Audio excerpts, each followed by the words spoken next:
Jumpa lagi dengan saya, Willy The Rooms, tetap di The Sinners Channel.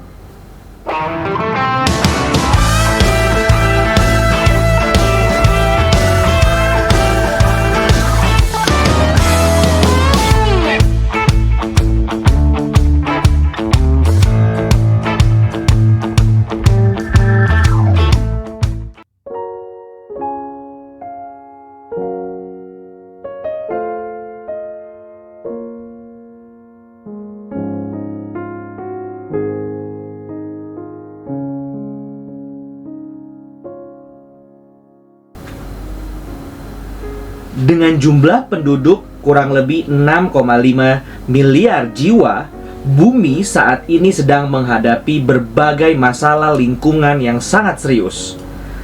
6 masalah lingkungan yang utama adalah ledakan jumlah penduduk, menipisnya sumber daya alam, perubahan iklim global, kepunahan tumbuhan dan hewan, kerusakan habitat alam, serta peningkatan polusi dan kemiskinan.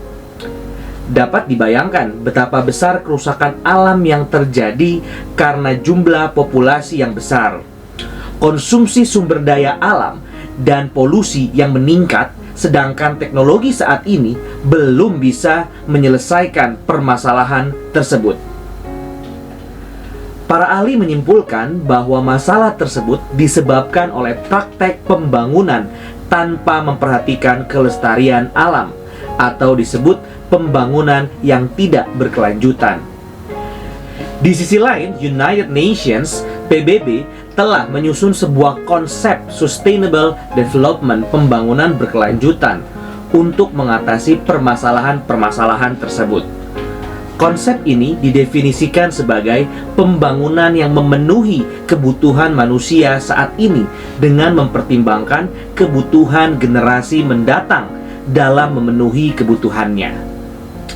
Hal ini tertuang secara integratif dalam Brundtland Report, Our Common Future, tahun 1987.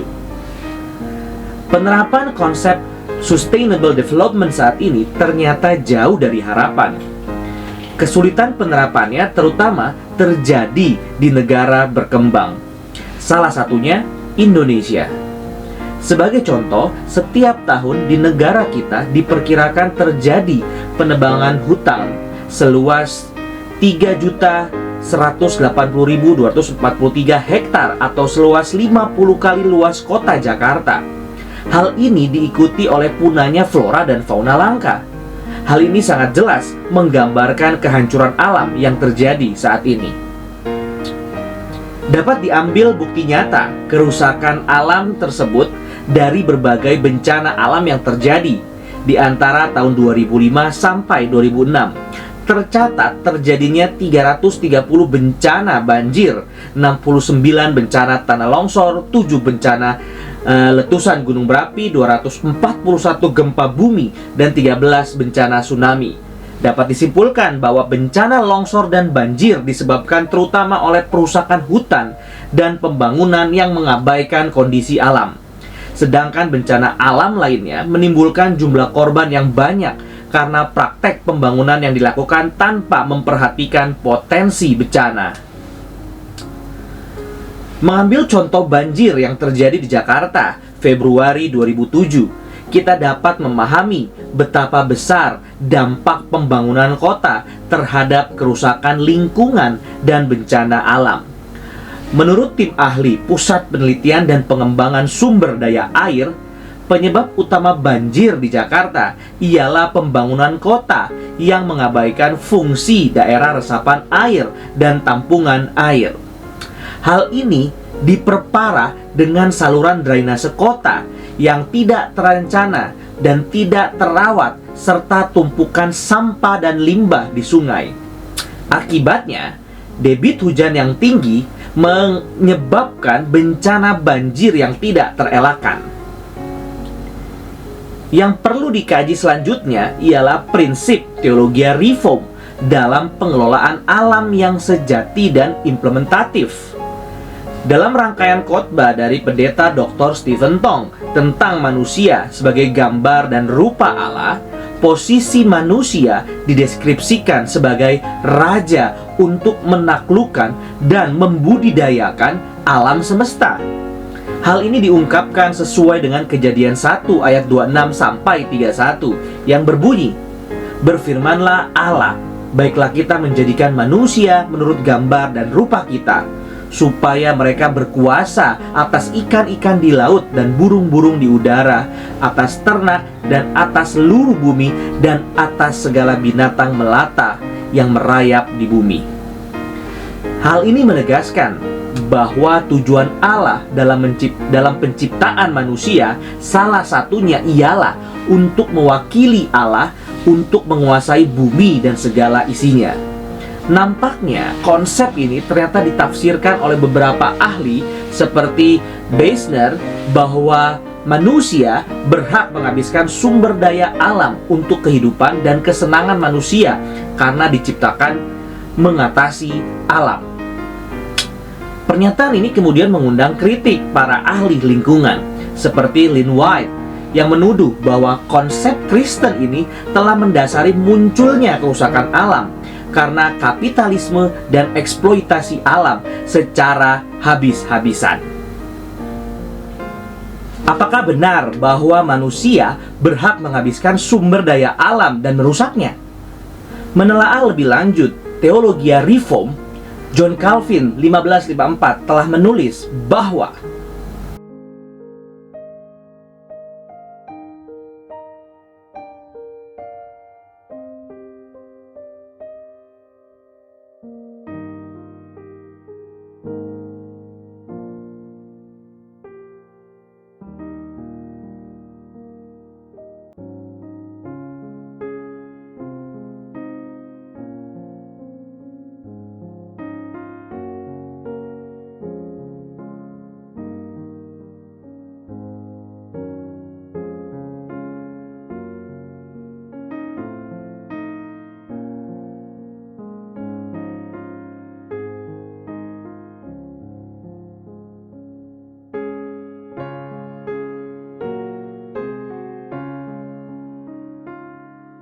jika kita renungkan pernyataan tersebut, kita akan mengerti bahwa prinsip yang benar dalam pengelolaan alam ialah kita dapat memanfaatkan alam untuk keperluan manusia.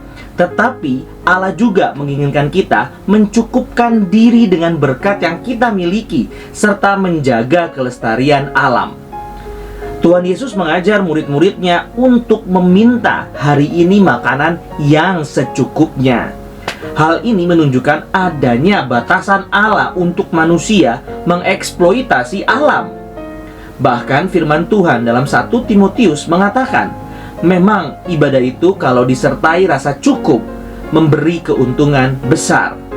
Sebab kita tidak membawa sesuatu apa ke dalam dunia, dan kita pun tidak dapat membawa apa-apa keluar.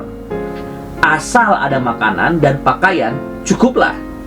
Tetapi mereka yang ingin kaya terjatuh ke dalam pencobaan, ke dalam jerat, dan ke dalam berbagai-bagai nafsu yang hampa dan yang mencelakakan.